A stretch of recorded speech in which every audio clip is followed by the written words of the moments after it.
Dear friend, thanks for watching our YouTube channel. Today we will be presenting a very good topic. Our small request to you is, please subscribe the channel, like the video and share to others. Your inspiration will motivate us. Thanks a lot. Happy watching. The learning curve theory.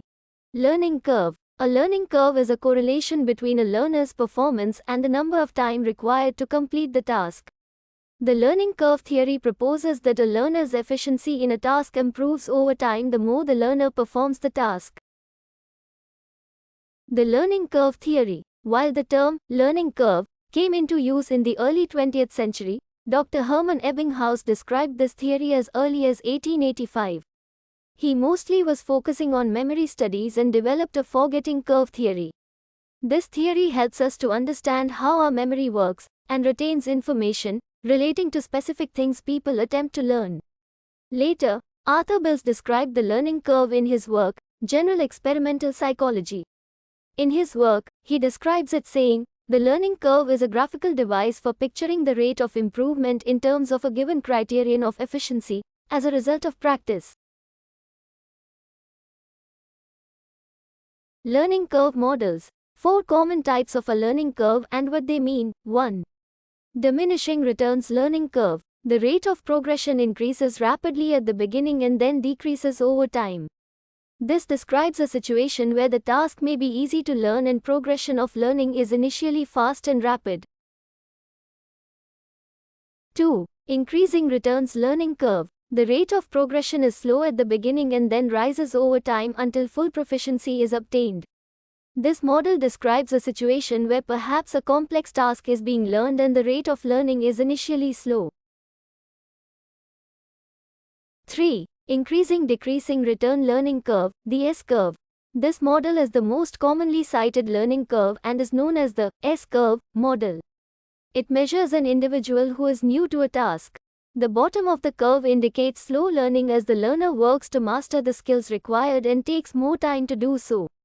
The latter half of the curve indicates that the learner now takes less time to complete the task as they have become proficient in the skills required. Often the end of the curve begins to level off, indicating a plateau or new challenges. 4. Complex learning curve. This model represents a more complex pattern of learning and reflects more extensive tracking. The beginning of the curve indicates that learning is initially slow.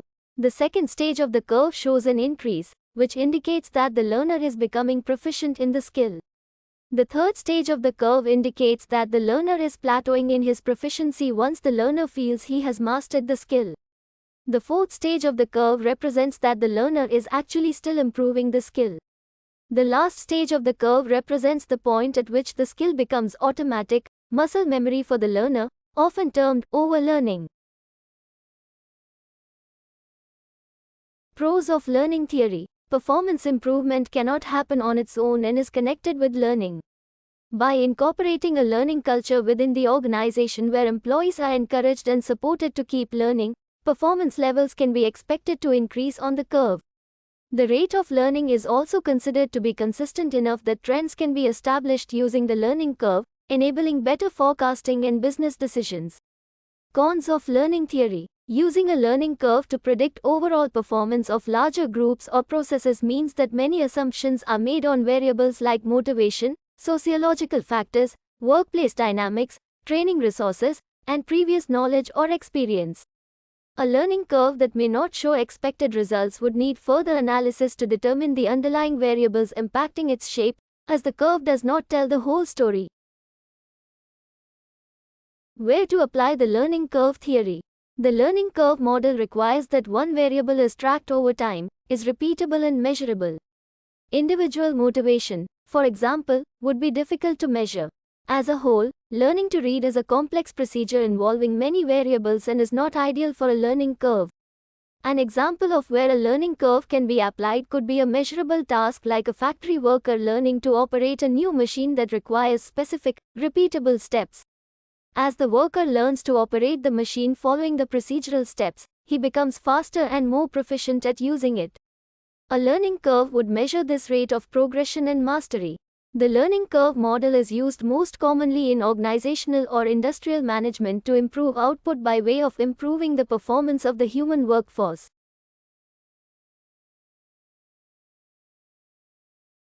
The model can be used to determine how long it takes for a single person to master a skill or how long it takes a group of people to manufacture a product. In most applications, the learning in the curve is actually referred to as process improvement. Let's take a look at some different examples of where the learning curve is being applied today. 1. Industry. Manufacturing costs as related to workforce performance can be tracked by using the learning curve. Instead of performance and number of attempts, the values could be unit cost or unit labor hours and cumulative production in units. As workers produce more product, the per unit cost will often decrease. 2. Business. The learning curve as a framework can help organizations to understand in this scenario what is required to become proficient in the software. If training, support, and time to practice are identified as important factors, then it can be seen that employees who are given support and time to practice with the software will over time have better performance than employees who are not given support or time to practice. 3. Medicine. This enables not only insight into the improvement that the surgeon is achieving, but aids instructors with identifying where more resources and assistance can be directed to improve performance. Thank you.